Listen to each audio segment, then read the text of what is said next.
지난주 일에 25절 또 26절 상반절까지 함께 생각하면서 온 이스라엘의 구원에 대한 해석들이 여러 가지가 있다라고 말씀을 드렸고, 우리 개혁주의의 주류의 입장은 무엇이다 라는 것을 말씀을 드렸습니다. 사도 바울은 9장 10장 그리고 11장 24절까지 지금 여기서 말씀하는 이 내용을 위하여 길게 말씀을 했던 겁니다.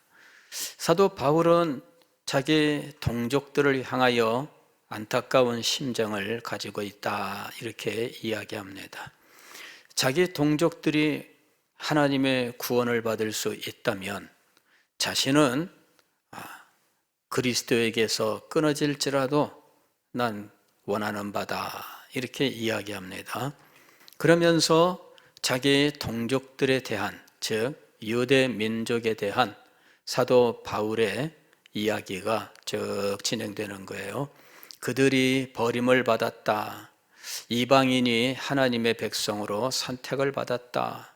그것은 하나님이 정하신 것이다. 그러니까 누가 뭐라고 말할 수 없다. 다만 하나님께서 유대 민족을, 즉 이스라엘 백성을 완전히 버리셨느냐? 그것은 아니다, 이렇게 말씀을 하신 거예요. 그러면서 남은 자가 있다. 그 남은 자 가운데 사도 바울도 남은 자이고, 그리고 사도 바울의 시대에 예루살렘 교회에 있었던 수많은 성도들도 남은 자이고 12 제자도 남은 자에 해당합니다. 그러나 유대 민족 자체는 하나님의 백성으로부터 끊어진 건 맞아요. 그렇다고 해도 완전히 버림받은 것은 아니다. 남은 자가 있다. 이 남은 자가 상당한 숫자다, 이렇게 이야기를 합니다. 그리고 11장에 와서는 이 남은 자가 나중에 충만한 수가 될 것이다, 이렇게 이야기를 합니다. 유대인들이 충만한 수가 그리스도를 믿고 하나님의 백성으로 돌아온다면 유대인이 돌아오는 것으로 인하여 이방인 성도들이 손해를 입을 것인가? 그렇지 않다라는 것입니다. 유대인이 돌아오면 이방인은 손해를 보는가? 그렇지 않습니다. 이 이스라엘 백성이 하나님의 백성됨에서 끊어졌을 때, 버림을 받았을 때, 그때 이방인에게 하나님의 은총이 임했습니다. 그리고 유대인이 다시 돌아와서 그들이 하나님께로 돌아온다면 이방인은 반대로 버림받는 것이 아니라 오히려 더 큰 은혜, 더 풍성함을 얻게 된다, 이렇게 이야기를 하고 있습니다. 그래서 이방인 성도들이, 유대인 성도들이 하나님께로 돌아오는 것을 부정적으로 생각할 필요가 없습니다. 이방인 성도들이 들어오면 우리는 하나님 나라에서 이제 2등 국민으로 떨어지는 건가? 우리는 하나님 나라에서 찬밥 덩어리가 되는 건가? 그렇지 않다는 거죠. 더 큰 은혜, 더 풍성함이 있게 된다는 거예요. 그거는 당연한 것이죠. 하나님 나라에서는 한 영혼이 회개하고 돌아오면 그러면은 그 한 영혼의 돌아옴이 얼마나 큰 기쁨이 됩니까? 잃었던 양 한 마리가 한 마리를 찾아오면 목자는 우리 안에 있는 99마리보다 더 기뻐한다, 이렇게 이야기해요. 그렇다고 해서 99마리의 이 양들은 아무것도 아닌가? 그렇지 않습니다. 한 마리가 돌아와서 온전한 100마리가 되었을 때, 그때 이 양떼에게는 이제 주인의 기쁨과 즐거움이 그대로 전달되는 거죠. 주인의 즐거움이 있습니다. 한 마리를 잃어버리고 양을 찾아서 다닐 때 목자는 양을 찾아서 사방으로 헤매 다닙니다. 그럴 때 그 심정, 이게 얼마나 안타까운 심정이겠어요. 목자가 그런 심정일 때 우리 안에 있는 양들은 돌봄을 잘 받을 수 있을까? 사실 일반적으로는 목자가 딴 생각에 빠지면 사료를 주고 하더라도 기뻐서 즐거움으로 사료를 주는 것과는 아마 다를 거예요. 주인의 즐거움이란 바로 그것입니다. 목자의 즐거움이 있습니다. 하나님께서 이방인들을 구원하셨습니다. 그리고 유대인들은 버림을 받았습니다. 그러나 완전히 버림받은 것은 아니라서 남은 자들이 있었습니다. 그리고 나중에 유대인들이 충만한 숫자가 돌아오게 될 것입니다. 그렇게 되면 이방인들과 이 유대인들, 이 양자가 합쳐져서 온전한 양떼를 이루게 될 터이니 목자의 기쁨이 얼마나 충만하겠습니까? 그리고 그 목자가 기쁨으로 양들을 목양할 때 그 양들은 얼마나 더 풍성한 것들을 누릴 수 있느냐 하는 것입니다. 그래서 이방인 성도들은 유대인들을 그냥 버림받았다, 그리고 외면하고 모든 관계를 끊을 필요가 없다라는 거예요. 이방인들이 믿음으로 하나님의 백성이 된 것처럼 유대인들도 언제든지 믿음으로 하나님의 백성이 될 수 있습니다. 이방인도 믿음을 버리면 하나님의 백성으로부터 잘리는 것처럼 이 유대인들은 언제든지 믿음으로 하나님께 돌아올 수 있다는 것이지요. 원 감람나무가 있습니다. 그 가지가 잘못되어서 잘랐는데 잘라낸 자리에 돌 감람나무를 접붙였습니다. 그런데 안 믿으면 이 돌 감람나무 가지는 원 가지도 아끼지 않았는데 접붙임 받은 이 돌 감람나무는 오죽하겠느냐 이러시면서 지금 뿌리는 하나다 이 얘기한 거는 뿌리는 하나다. 그리고 접붙임 받은 이방인들이 있고 그 다음에 하나님께 돌아오는 잘렸던 이방인 이 유대인들이 돌아오는 일이 있다는 거죠. 이 유대인들은 원뿌리에 붙어 있던 가지들이었다라는 이야기입니다.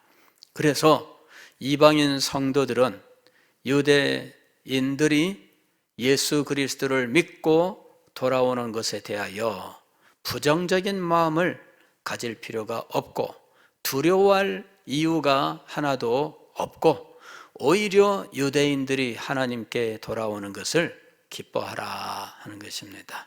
이제 이것이 지금 사도 바울이 여기서 말씀하고자 계속해서 이렇게도 이야기하고 저렇게도 이야기하고 해왔던 거예요. 그러면서 지금 25절에서는 이제까지 머뭇거리면서 이렇게 저렇게 간을 보던 그 이야기를 구체적으로 말씀하고 있는 겁니다. 형제들아 너희가 스스로 지혜 있다 하면서 이 신비를 너희가 모르기를 내가 원하지 아니하노니. 여기 신비는 하나님의 마음속에 있던 구원의 계획, 이것을 가리키는 거예요. 구원의 계획, 그것은 우리가 알 수 없습니다. 하나님의 마음속에 있는 겁니다. 누구도 이것을 알 수 없습니다. 오직 하나님만 아시는 겁니다. 그래서 이것을 비밀 혹은 신비라고 부르는 겁니다. 그리고 이 신비는 오직 계시에 의해서만 알 수 있습니다. 하나님께서 하나님 마음에 숨겨져 있는 이 신비를 계시, 즉 열어서 보여주시는 거예요. 열어서 보여주시면 그제서야 비로소 알게 되는 거죠. 하나님께서 창세로부터 이 성경이 기록되는 시대까지 하나님의 신비를 계시하셨습니다. 그래서 이 성경이 기록된 거예요. 이 성경은 하나님의 계시입니다. 이것은 원래 하나님의 마음속에 숨겨져 있던 신비라고 부르는 것이었습니다. 아무도 알지 못합니다. 그러나 하나님께서 이것을 알려주셨어요. 한꺼번에 우리는 이렇게 신구약 성경 66권을 받았지만, 그러나 애초에 이렇게 66권의 신구약 성경이 한꺼번에 주어진 것이 아닙니다. 이 성경은 최초에부터 하나님께서 주셨던 말씀들이 전수되어 왔던 겁니다. 아담이 하나님께 받았던 말씀, 이 말씀이 이제 셋에게로 넘어가고, 셋에게 전달되었던 이 말씀이 셋의 후손들에게 전달되면서 그 말씀을 노아가 받아 그 시대 백성들에게 전파했던 겁니다. 그리고 시대가 흘러가면서 하나님께서 주신 이 계시는 점점 양이 많아집니다. 아담이 받았던 것은 최초에 조금밖에 안 됩니다. 그러나 아담 이후에 셋에게서 비로소 이제 하나님의 말씀이 셋의 가문을 통하여 전달되도록 하신 거죠. 그리고 가인의 후손은 하나님의 말씀을 맡지 못합니다. 셋의 후손이 하나님의 말씀을 맡는데, 그때까지는 아직 하나님의 말씀이 기록으로 남겨지지 않아요. 그때까지는 말씀이 구전으로 전달됩니다. 입에서 입으로 암송이라고 하는 방법을 통해서 하나님의 말씀이 전달되는 겁니다. 노아 때에 와서는 더욱더 풍성한 계시가 주어지는데 120년 후에는 이 땅이 모든 사람들이 멸망을 당할 것이다. 그래서 노아는 방주를 지으면서 120년 동안 복음을 전합니다. 그러나 그 시대 사람들이 복음을 받지 않습니다. 그 시대 사람들은 이제 하나님의 아들들과 사람의 딸들의 결혼, 또 홍수가 임하기까지 먹고 마시고 장가가고 시집가는, 즉 하나님에 대한 믿음이 없는, 그냥 이 세상의 EDPS 즐거움만을 추구하는 삶을 사는 거예요. 하나님이 그들의 안중에도 없습니다. 하나님의 말씀이 안중에 없습니다. 그래서 결국은 노아가 선포했던 말씀을 그들은 거역하고 외면하다가 홍수 심판을 받게 됩니다. 그리고 노아의 후손들이 홍수 후에 번창하기 시작을 하는데, 노아의 세 아들을 통해서 셈과 함과 야벳이라고 하는 세 아들을 통하여 이제 각각 자손들이 번창을 하게 되는 겁니다.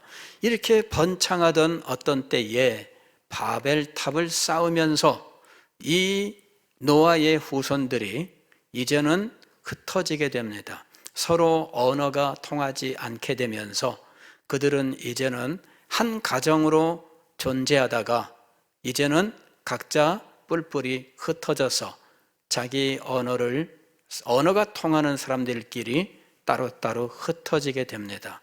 그때에 하나님께서는 아담으로부터 내려오던 이 모든 신비, 하나님 속에 있던 그 비밀, 그리고 택하신 사람들에게 전하셨던 계시, 이것을 이제 계속해서 보존해 가시는데, 이 계시가 누구에게까지 가느냐 하면 아브라함에게까지 가는 거예요. 그리고 아브라함이 이 계시를 받고, 특별히 아브라함에게 하나님이 그를 향하신 또 다른 계시를 주시는데, 내가 네게 지시할 땅으로 가라 하는 것이었습니다. 그때 하나님께서 하나의 인류를 비로소 선택자라고 하는 이 아브라함, 그의 후손으로 하나님의 이 구원의 경륜이 이렇게 바뀌게 되는 거예요. 그 이전까지는 하나님의 구원의 이 계획은 인류 전체가 하나예요. 그때까지는 뭐 이방인이고 뭐 무슨 유대인이고 이건 존재하지 않아요. 그냥 다 아담의 후손입니다. 그리고 노아의 홍수 이후에도 다 그냥 노아의 후손입니다. 그냥 그들에게 하나님의 계시가, 하나님의 또 부르심이 그들 전부에게 차별 없이 임하고 있었던 겁니다. 그러나 바벨탑 이후에 이제 사람들은 언어가 달라지고 서로 간에 지역적으로 흩어지고 하면서 이제는 예전과 같은 하나 되는 그런 인류가 아닙니다. 그들은 각각 나뉘게 된 겁니다. 그때 하나님께서는 이 나뉘어진 이 인류를 구원하시기 위하여 그냥 언어들 수없이 갈려진 이 언어 부족들, 그들을 다 한꺼번에 품에 안으신 것이 아니라 그들 가운데 계시를 보존해 온 그 가계, 그 중에서 아브라함을 선택하셔서 아브라함의 후손을 축복하시고 아브라함의 후손을 통하여 모든 민족이 복을 받는 계획을 세우시는 겁니다. 그래서 하나님께서 아브라함을 부르셨습니다. 그리고 아브라함에게 약속하셨습니다. 너를 축복하는 자에게 내가 복을 주겠다. 너를 저주하는 자를 내가 저주하겠다. 그리고 너와 네 후손을 통하여 인하여 모든 민족이 복을 받으리라. 이렇게 말씀을 하십니다. 너와 네 자손을 통하여 모든 민족이 복을 받으리라. 이것이 하나님의 새로운 구원의 경륜이라고 부르는 것입니다. 그 이전에는 아담의 후손 전부, 노아의 후손 전부에 대하여 하나님의 말씀이 선포되었어요.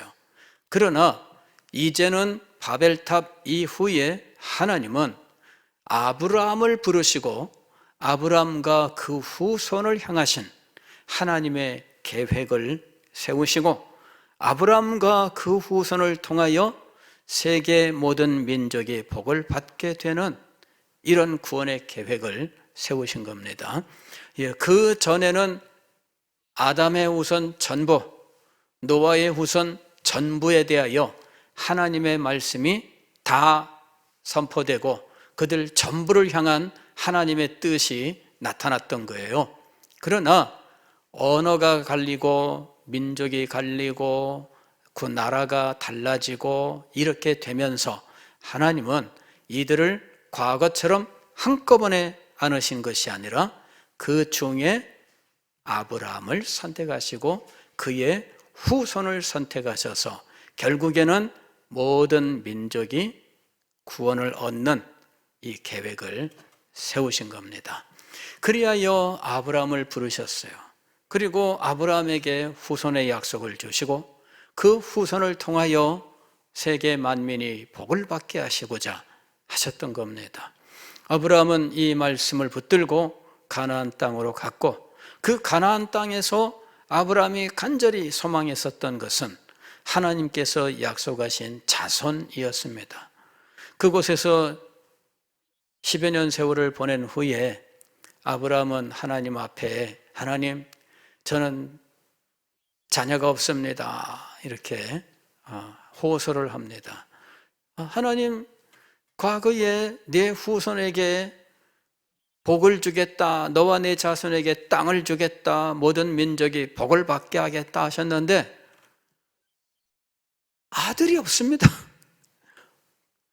하나님께서 아브라함을 데리고 하늘의 별을 보여주시면서 봐라, 네 후손이 저렇게 많아질 거다. 아브라함이 그 사실을 믿었습니다. 그랬더니 이것을 그의 의로 여기셨더라.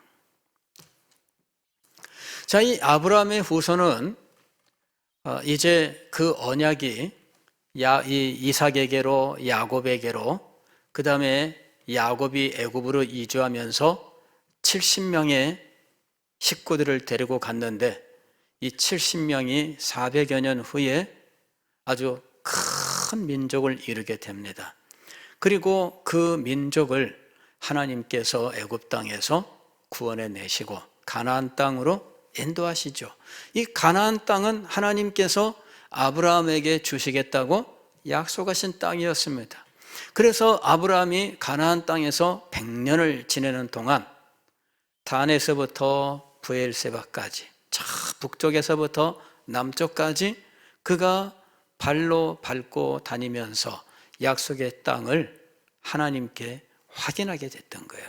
네가 동으로 다녀봐라, 동서로 다녀봐라, 남북으로 다녀봐라, 네가 발로 밟은 그 땅을 네게 주겠다라고 말씀하셨잖아요. 아브라함이 100년 동안 가나안 땅을 밟고 다녔습니다. 그러나 하나님께서는 이 땅 거민들의 죄가 아직 차지 않았다, 이 땅 거민들이 가득 찰 때까지 내 후손은 애굽에 가 그곳에서 있을 것이다. 400여 년 후에 돌아오게 됩니다. 그리고 그들은 드디어 가나안 땅을 하나님께로부터 약속의 땅으로 받으면서 그 땅에서 하나님의 나라를 이루게 된 거예요. 그때 하나님께서 그들을 모판에서 기르듯 애굽에서 그들을 길러 가나안 땅으로 옮겨 심으신 거죠. 아브라함 때에 이 땅을 주셨더라면 아브라함의 후손들은 그 땅에서 이방 민족들에게 아마 멸망을 당했을 겁니다. 하나님께서는 그들을 모판에다가 따로 양육하시고 보호하셨다가 그 땅을 정복할 수 있도록, 그리고 그 땅을 통치할 수 있도록 하셨습니다. 그리고 그곳에 하나님은 하나님의 나라를 세우셨던 것입니다. 그들은 민족적으로 또 나라적으로 하나님의 백성이었고 하나의 교회를 이루고 있었습니다. 그들은 언약의 백성이었습니다. 그러나 하나님의 말씀에 순종하지 아니하므로 그들은 우상을 숭배하고 말씀의 본 뜻을 저버리고 세상 가치관에 빠지고 이렇게 하면서 결국은 하나님께 징계를 받고 나라가 멸망하게 되는 것입니다. 그러나 하나님께서는 이 유대인의 나라를 완전히 멸망해서 없애지 않습니다. 최초에는 70년의 비밀을 통해서 그들이 예루살렘에 돌아와 성전을 짓게 하십니다. 그리고 다시 71회의 약속을 주시면서 이제 다윗의 왕국이 회복될 것이다 라고 말씀을 하십니다. 그러나 이 71회의 비밀은 풀 수 없는 수수께끼입니다. 도대체 이 71회, 이것은 일반적으로 490년 이런 식으로 해석을 하는데 도대체 어느 때로부터 490년을 말하는 것인지 이게 막연하기만 해요.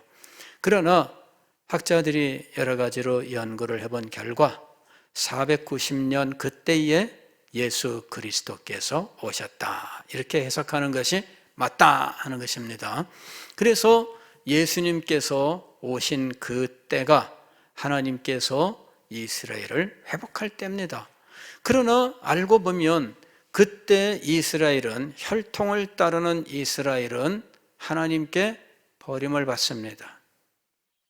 그리고 믿음을 따르는 아브라함의 후손, 믿음을 따르는 아브라함의 후손, 이 사람들은 이방인 성도들이에요. 이 이방인 성도들이 아브라함의 후손이 됩니다. 즉 혈통을 따르는 아브라함의 후손이 아니라 믿음을 따르는 아브라함의 후손이 이제 나타나는 거죠. 그것이 신약 교회입니다. 그러나 혈통을 따르는 이 이스라엘, 이 사람들, 아브라함의 후손은 버림을 받고 완전히 끝났는가?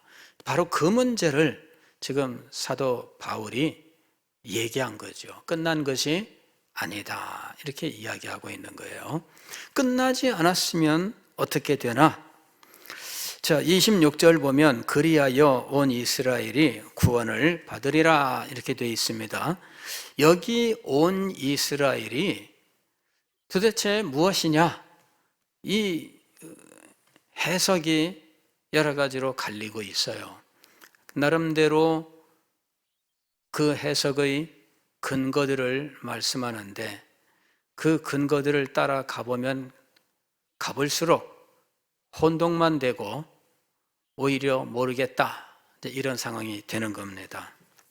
자, 여기 이렇게 신비에 대해서 이렇게 이야기합니다.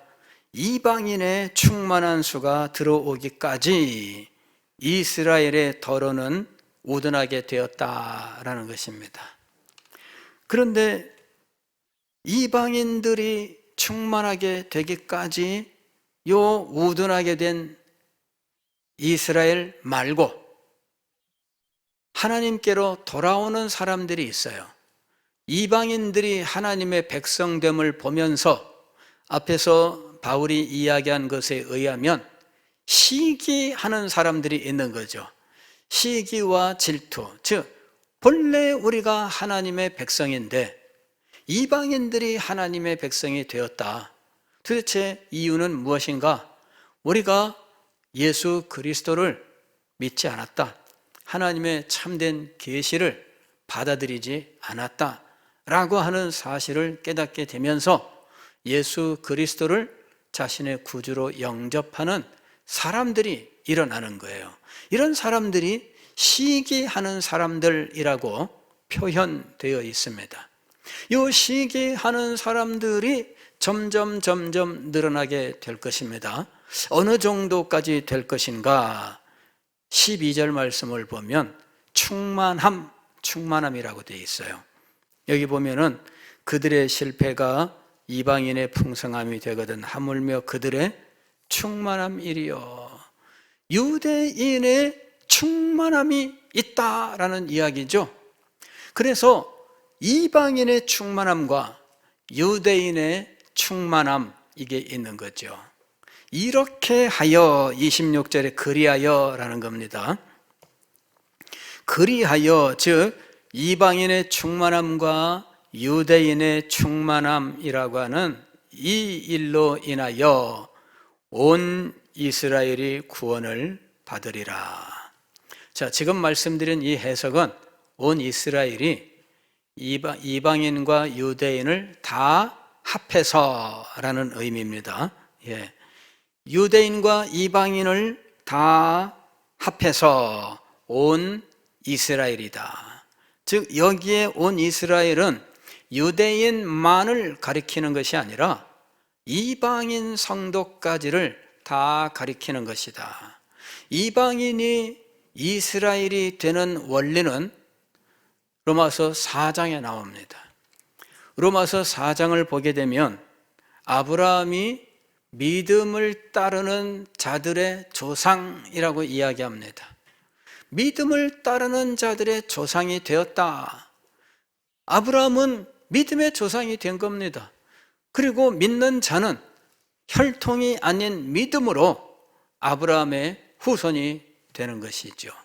혈통으로는 이방인일 수도 있고 또는 유대인일 수도 있지만 그들은 믿음으로 말미암아 아브라함의 후손 이스라엘이 되었다라고 해석하는 겁니다.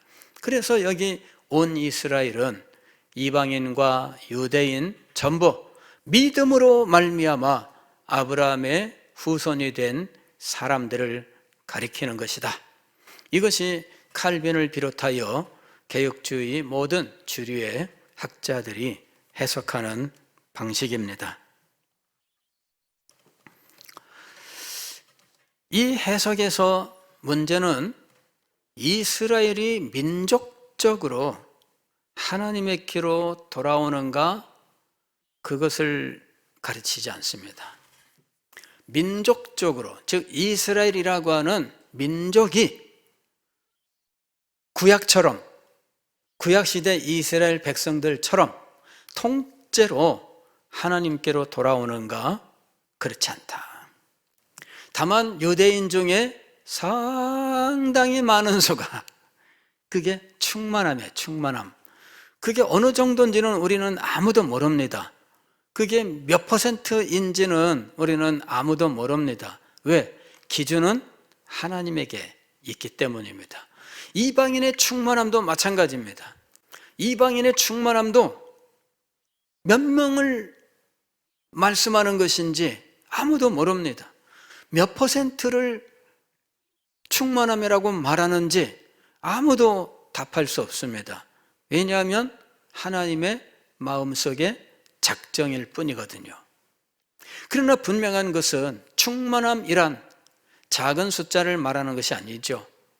상당히 큰 수를 의미하는 것입니다. 이방인들의 상당히 많은 수가 하나님께로 돌아올 때 이방인들도 하나님께 돌아오는, 그리하여 온 이스라엘이 구원을 받는, 그래서 양쪽 다 충만함으로 표현하고 있는 겁니다. 이방인의 충만함, 유대인의 충만함, 그리하여 온 이스라엘. 이스라엘은 민족 단위로 구약의 이스라엘 백성처럼 아예 이 민족 단위로 돌아오는가? 그렇지 않다. 이것이 개혁주의 주류의 해석입니다. 그런데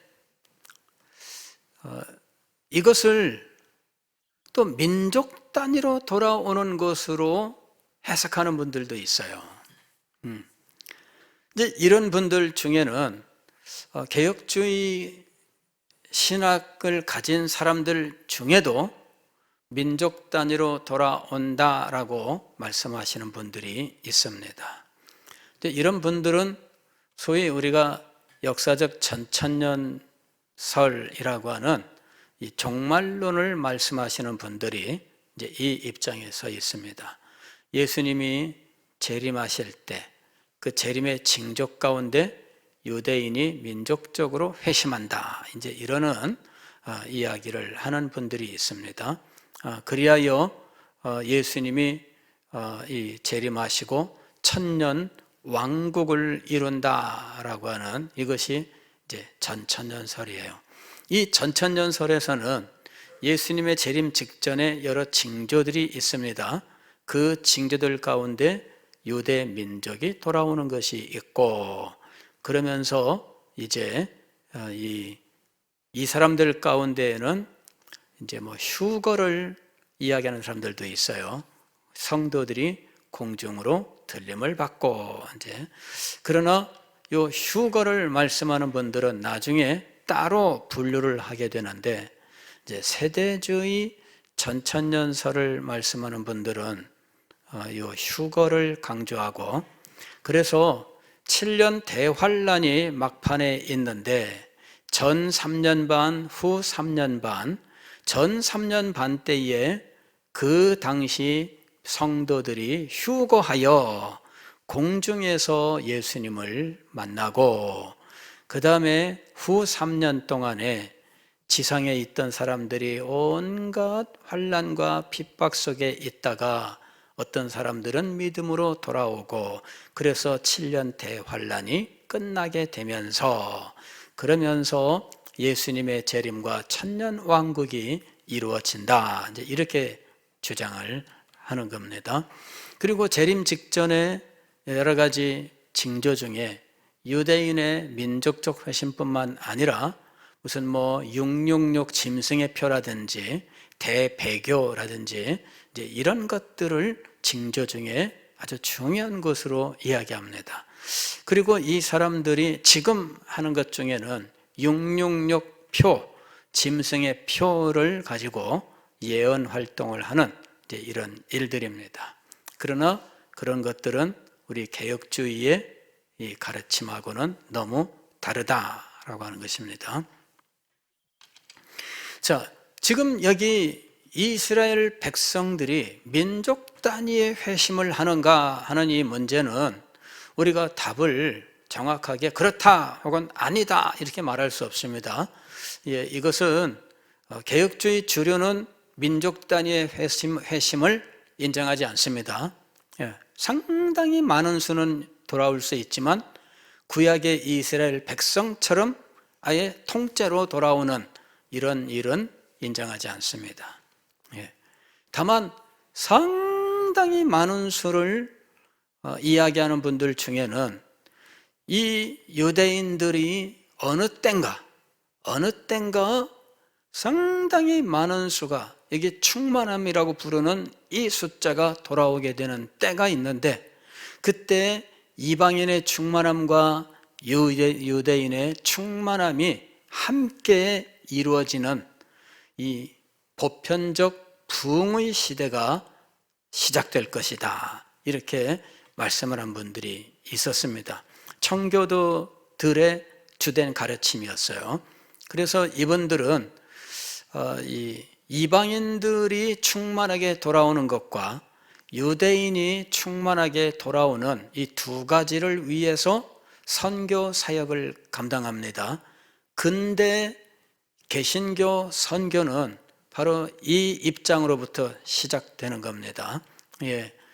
이방인이 충만하게 하나님께 돌아오는 것과 유대인이 충만하게 돌아오는 것을 위하여 선교 사역을 하게 되고, 그리고 이 양쪽의 충만함이 합쳐지는 그 순간을 온 세계 보편적 부흥이다, 이렇게 이야기를 한 거예요. 그래서 모든 땅과 나라와 민족들 가운데에 한꺼번에 임하는 이 부흥의 때를 소망하는 사람들이 있었다 하는 것입니다. 이제 이 사람들을 후에 이제 후천년 설자라고 이야기를 합니다. 즉 천년 왕국, 이 부흥의 때를, 보편적 부흥의 때를 천년 왕국으로 부르기 시작을 했고, 그리고 이 보편적 부흥이 일어나고 난 다음에 예수님의 재림이 있다, 이렇게 이야기를 한 겁니다. 이 사람들을 후천년설이라고 불렀습니다. 그러나 이 사람들은 일찍 단절됩니다. 역사 속에서 이분들의 입장은 단절돼요. 이 입장을 가지고 있던 분 중에는 조나단 에드워즈 목사님 같은 분이 있어요. 그래서 이분은 부흥을 소망했던 거죠. 그래서 부흥에 대한 기사, 신문 기사를 스크랩을 하고 했던 것이 지금도 남아 있어요. 부흥에 대한 소식이 있으면 신문에 있는 것을 다 잘라서 스크랩을 하면서 어디서 부흥이 있었다, 어디서 부흥이 있었다, 어디서 부흥이 있었다. 그 당시에 대서양을 가운데 놓고 아메리카 대륙과 유럽 대륙에서 일어나는 이 부흥 소식들을 모두 스크랩을 하고 양쪽에서 일어나는 이 부흥을 보면서 영광스러운 보편적 부흥의 때가 가까웠다, 이렇게 믿었던 것입니다. 그러나 그 후에는 이 믿음이 쓰러지게 됩니다. 그 다음에 19세기 초에 이제 새롭게 종말 운동들이 일어나게 됩니다. 이런 종말 운동이 미국에서도 영국에서도 일어나게 되는데, 이 종말 운동을 하는 사람들 가운데에 후에 세대주의자라고 부르는 사람들이 일어나게 됩니다. 이제 이런 사람들이 예수님의 재림, 이거를 예언하고 이 재림을 앞두고 이제 이 종말 운동을 하게 되는 겁니다. 자, 미국에서 종말 운동은 이 안식교가 시작을 하게 됩니다. 안식교. 지금 안식교는 정식 명칭이 이 예수 그리스도 예수 재림교죠. 제7일 안식일 예수 재림교에서 재림이라고 하는 것이 아주 결정적인 교리예요. 그리고 이 사람들은 보통 예수님의 재림을 2단계로 이야기합니다. 공중 재림과 지상 재림, 이런 식으로 이야기를 하고, 지금은 예수님이 공중에 재림 하신 상태다. 첫 번째 재림은 이루어졌다 이렇게 이야기하고, 두 번째 재림이 이제 지금 임할 상태다 이렇게 이야기를 합니다. 성경은 예수님의 재림이 2단계라고 가르치는가? 그렇지 않죠.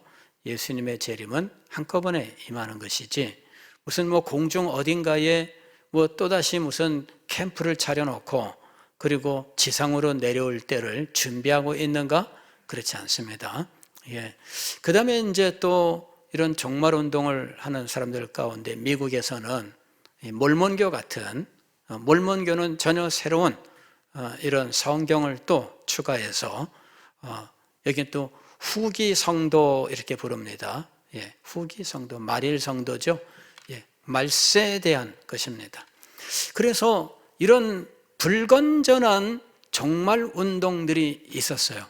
그리고 영국에서는 세대주의라고 하는 신학이 싹트게 되는데, 이 사람들은 하나님이 이 인류를 구원하실 때 시대적으로 구원의 계획을 다양하게 적용하셨다 이렇게 이야기를 합니다.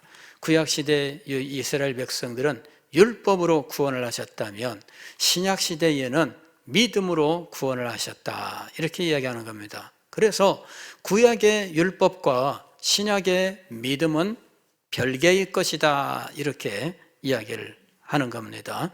예. 그러면은 굉장히 간단해요. 복잡하게 이렇게 저렇게 설명할 필요 없어요.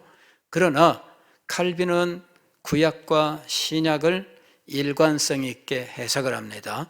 복음과 율법의 관계를 그의 기독교 강요에서 자세하게 설명을 하면서 구약 시대에도 역시 예수 그리스도를 믿는 믿음으로 구원을 얻은 것이고, 신약 시대에도 예수 그리스도를 믿는 믿음으로 구원을 얻은 것이다 이렇게 가르치는 겁니다.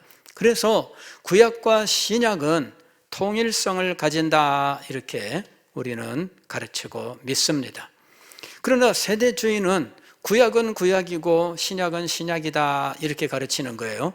구약의 율법으로 구원을 얻었다면 신약은 믿음으로 구원을 얻는 거다. 구약은 이스라엘 백성들을 위한 것이라면 신약은 이방인들을 위한 것이다. 그래서 이방인과 이스라엘이 전혀 다르다 이렇게 이야기하는 것이죠. 그리고 오히려 유대인이 정통이고 이방인은 임시적인 것이다. 이 유대인들이, 즉 이스라엘 백성들이 예수님을 안 믿었기 때문에 하나님께서 대신 이방인들을 구원하시되 나중에는 이스라엘을 통째로 다시 구원하실 것이다 이렇게 이야기합니다. 그러면 나중에 이스라엘을 통째로 구원하실 때 구원의 방법은 무엇인가? 신약의 믿음이 아니다 이렇게 말하는 거예요. 신약의 이방인들은 믿음으로 구원을 얻지만 나중에 통째로 돌아오는 유대인들은 그들에게 대한 하나님의 구원의 방법이 따로 있다 이렇게 가르치는 거죠.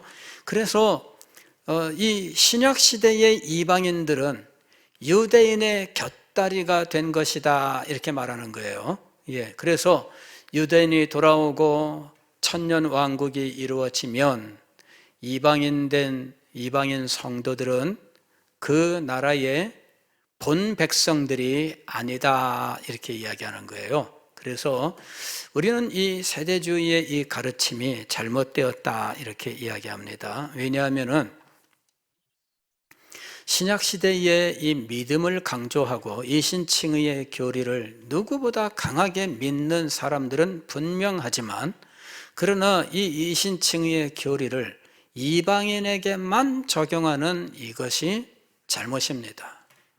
그래서 오늘 우리가 읽은 이 로마서 보면은 유대인이나 이방인이나 차별이 없느니라, 이게 지금 계속 등장하는 말씀입니다. 즉 구원에 있어서 유대인도 믿음으로 이방인도 믿음으로 구원받는 겁니다. 차별이 없어요. 그런데 유대인은 유대인대로, 이방인은 이방인대로 이 구원의 방법이 다르다라고 말하는 이것은 성경적으로 받아들일 수가 없습니다. 자, 오늘 우리는 온 이스라엘과 이 유대인과 이방인, 구약과 신약, 이런 문제들에 대해서 생각을 했습니다. 우리는 성경을 볼 때에 창세기부터 요한계시록까지 하나님은 하나의 일관된 원칙을 가지고 구원을 우리에게 베푸셨다, 이렇게 우리는 믿는 겁니다. 즉 성경의 통일성이라고 하는 것을 우리는 믿고 있는 겁니다. 그리고 성경을 해석할 때에 성경의 통일성이라고 하는 이 입장에서 성경을 해석하는 거예요.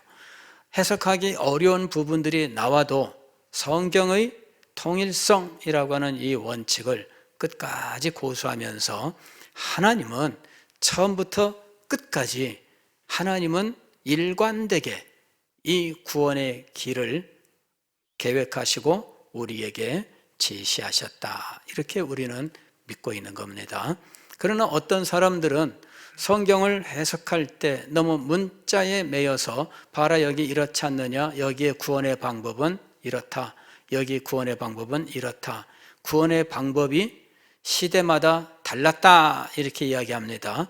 그리고 이 시대를 어떤 사람은 7개로, 어떤 사람은 11개로 다양하게 나누어 놓습니다.